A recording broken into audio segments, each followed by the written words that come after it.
Eu vou te explicar aqui uma coisa muito importante sobre metabolismo e é bem legal. Mas para entender esse gráfico, primeiro precisa entender uma história.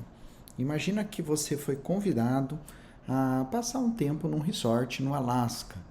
Chega lá por volta do meio-dia, almoça com todo mundo e depois do almoço o, o guia chama as pessoas para explicar como funcionam as regras no Alasca e as regras do resort.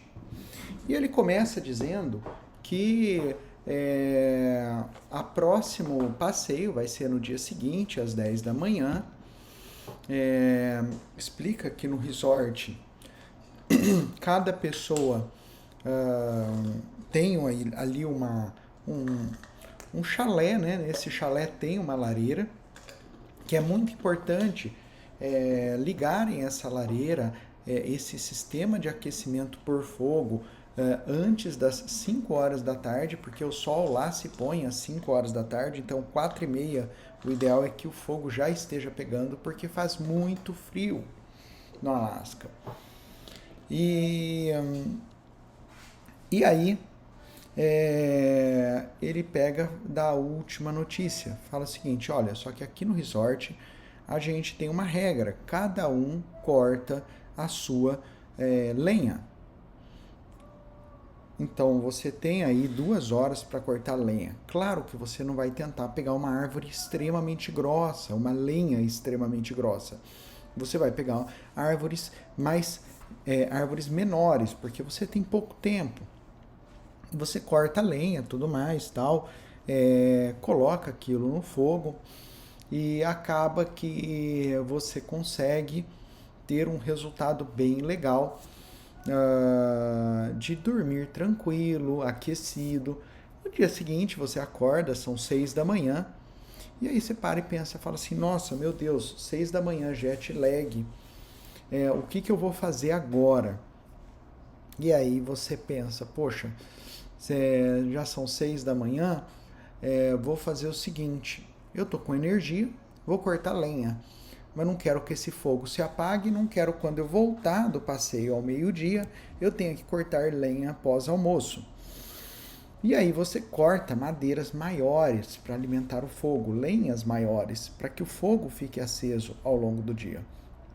Bom, esse é um dos princípios bem legais que a gente usa na medicina do esporte, tá? Esse daqui é um teste cardiopulmonar de um atleta. Você vê que ele sai do repouso, entra num período de aquecimento, começa o exame, aqui começa a respirar mais rápido, cansa, tá? Claro que eu estou fazendo uma explicação bem simples aqui. Quando ele sai do aquecimento, quando ele sai do repouso e entra no aquecimento, o que ele está fazendo com o corpo? Que é essa curva horizontal inicial. Eu estou dizendo para o corpo assim: eu preciso de mais energia que o repouso. Porém, eu não preciso de energia o bastante para ficar aí respirando rápido ou algo assim. Eu não preciso de energia muito rápido. Eu preciso de energia que dure tempo no meu corpo. E aí o corpo diz o seguinte: olha, legal, tem uma molécula que é uma molécula maior, a lenha maior, eu vou quebrar essa molécula para te dar mais energia e você vai passar esse estado aí de treino que deve durar aí de 40 a 60 minutos, essa corrida, talvez até mais. Então o corpo começa a utilizar uma fonte de energia maior. E entre gordura e glicose, que são as fontes de energia que a gente mais usa, proteína ideal é não usar, a gordura ela é uma molécula maior. Então você queima mais gordura.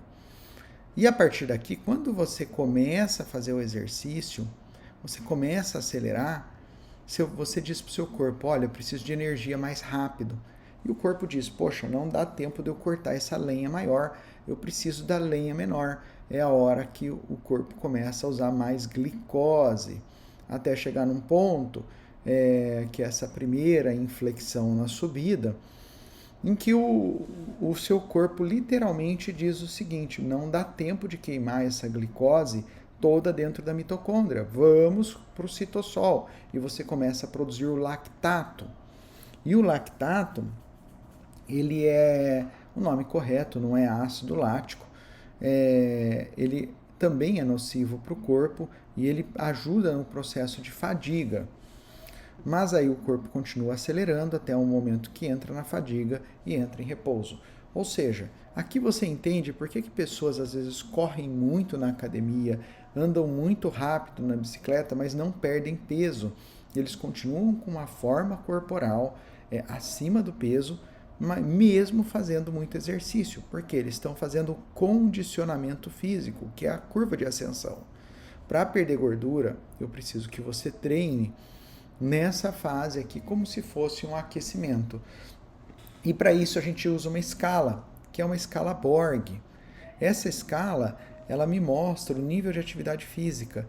Qual é a Borg desejada? É essa daqui, de 4 a 6. Uma atividade física em que você consegue respirar profundo, manter uma conversa curta, ainda confortável, mas cada vez mais desafiadora. Então, isso daqui é o treino em que faz você queimar mais gordura.